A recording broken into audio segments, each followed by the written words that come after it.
Nabulabog na sunog ang mga residente ng CV Francisco Street sa Barangay UP Campus sa Quezon City ngayong umaga. May unang balita live si James Agustin. James! Igan, dalawang sugatan matapos masunog ang magkakadikit na bahay dito sa Barangay UP Campus ngayong umaga. Pasado alas 5 ng umaga na sumiklab ang apoy sa residential area dito sa CV Francisco Street. Itinasa Bureau of Fire Protection ang unang alarma. 21 fire truck ang rumisponde sa lugar. Sinubukan pa ng ilang residente na apulahin ng apoy pero hindi kinaya. Ayon sa isang residente, tinawag daw niya ang kanyang anak na nasusunog na ikalawang palapag ng kanilang bahay. Nadapa pa siya habang lumilikas kaya nagkasugat sa kanang binti. Sa bilis ng pangyayari, washing machine at isang speaker lang ang naisalba ng mga nagmalasakit na residente.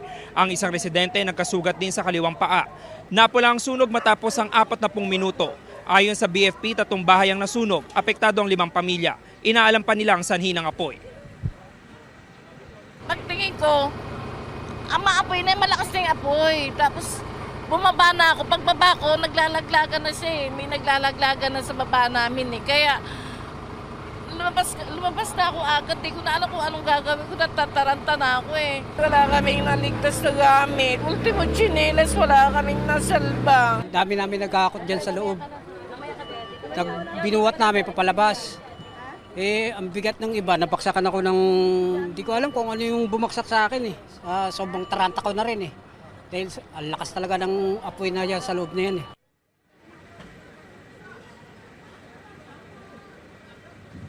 Igan, sa mga oras na ito ay nangangalap pa ng karagdagang detalye yung mga arson investigators ng Bureau of Fire Protection. At yung mga taga-barangay naman ay inihahanda na yung evacuation center para dun sa mga pamilya na naapektuhan nitong sunog. Yan ang unang balita mula po rito sa Quezon City. Ako po si James Agustin para sa GMA Integrated News.